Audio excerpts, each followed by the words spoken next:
Vous avez donc suivi sur France Info la conférence de presse très attendue de Benyamin Netanyahou depuis Jérusalem. Le Premier ministre extrêmement offensif qui veut donc éradiquer le Hamas. Il faut terminer le boulot jusqu'à la défaite complète. Oui, il justifie son intervention dans la bande de Gaza. La première étape sera donc de maîtriser la ville de Gaza. Et puis surtout, il rappelle que le Hamas ment et que parfois, les grands médias occidentaux propagent des fake news concernant la situation de la famine à Gaza.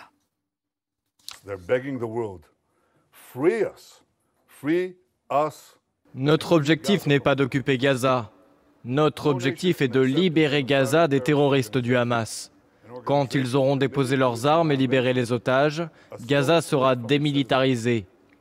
Israël sera responsable de la sécurité générale. Des zones de sécurité aux frontières avec Israël seront établies pour prévenir les incursions terroristes futures. Une administration civile sera installée à Gaza qui vivra en paix avec Israël. C'est notre projet pour l'après-Hamas. Et on va retrouver à présent Lucas de Villepin, notre envoyé spécial à Jérusalem. Lucas de Villepin, vous avez donc suivi cette conférence de presse. On peut dire que c'est un Premier ministre israélien qui s'est exprimé et qui était tout sauf nuancé. Oui, et Benyamin Netanyahou a commencé sa conférence de presse en expliquant que l'objectif d'Israël n'était pas d'occuper Gaza, en tout cas pas sur le long terme, mais de se débarrasser du Hamas, groupe terroriste qui, selon lui, ne rendra jamais les armes. Il a bien expliqué que si éventuellement le Hamas rendait les armes et rendait les otages, la guerre s'arrêterait, mais il n'y croit pas. Il pense qu'il faut désarmer le Hamas par tous les moyens, démilitariser la bande de Gaza et mettre en place un gouvernement civil, peut-être avec une tutelle arabe à terme des pays de la région. Benyamin Netanyahou qui a également expliqué qu'Israël mettrait en place de nouveaux couloirs humanitaires protégés pour permettre le passage de plus d'aide en plus des largages. Et puis il y a eu une diatribe contre les médias internationaux qui étaient invités à cette conférence de presse pour dire que nous autres journalistes étrangers répandions et relayions la propagande du Hamas en images, en photos. Benyamin Netanyahou qui a expliqué que le monde mentait sur la situation à Gaza et qu'Israël devait rétablir la vérité.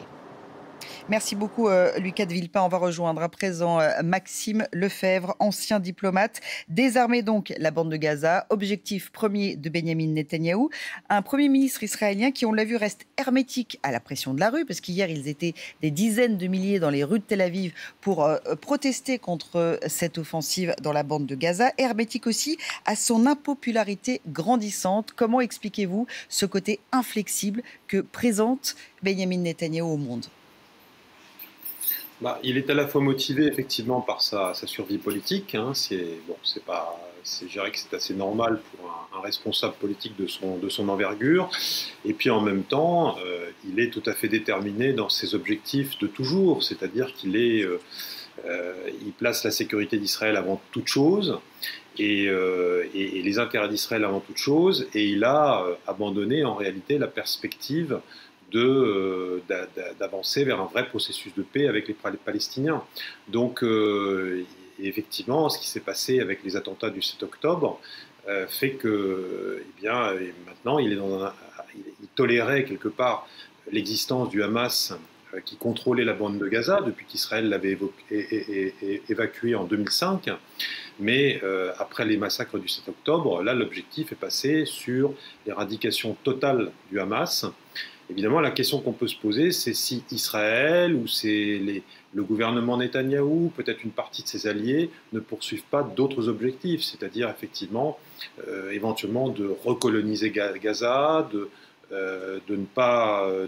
d'agrandir le territoire contrôlé par Israël et de faire fuir les Palestiniens ou de les faire mourir. Donc c'est vrai qu'il est dans une logique, si vous voulez, très très radicale sur laquelle il a construit tout son parcours politique. Merci beaucoup Maxime Lefebvre. On va rejoindre à présent Lucas de Villepin, notre envoyé spécial. Revenons donc sur... vous étiez hier dans les rues de Tel Aviv auprès de ces manifestants donc, qui protestaient contre l'offensive à venir dans la bande de Gaza. En tête de cortège, ce sont les familles d'otages, bien évidemment, qui craignent pour la vie de leurs proches.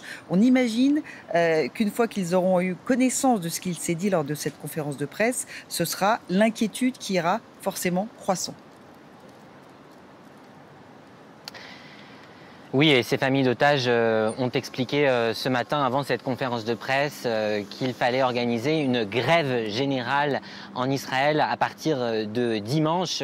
Ces grèves générales sont rares. La dernière a eu lieu en 2023 et elle a fait reculer le gouvernement sur une réforme polémique à l'époque. Des familles d'otages qui sont donc déterminées à faire plier le gouvernement. Vous savez, il y a une mère d'otage qui s'appelle Einav Zankanker, que son fils Matan est otage depuis le 7 octobre 2023. C'est un peu la figure de proue des familles d'otages et elle a expliqué qu'elle poursuivrait Benyamin Netanyahou jusqu'au bout si il continuait et il s'engageait vers la voie de cette opération. Des familles d'otages qui sont donc déterminées à continuer à manifester. Elles le font chaque samedi depuis le début de la guerre et on peut s'imaginer que les manifestations qui auront lieu dans les prochains jours, dans les prochaines semaines seront plus importantes encore.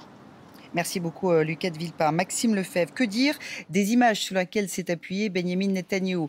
Il a joué sur les mots, il a joué aussi sur les photos diffusées par la presse occidentale qu'il accuse de propager des fake news, mais aussi pour justifier de sa démarche, pour justifier la légitimité de sa démarche. Il montre aussi les vidéos publiées par le Hamas où on peut voir 2 otages israéliens, la peau sur les os, qui n'ont plus que quelques jours à vivre.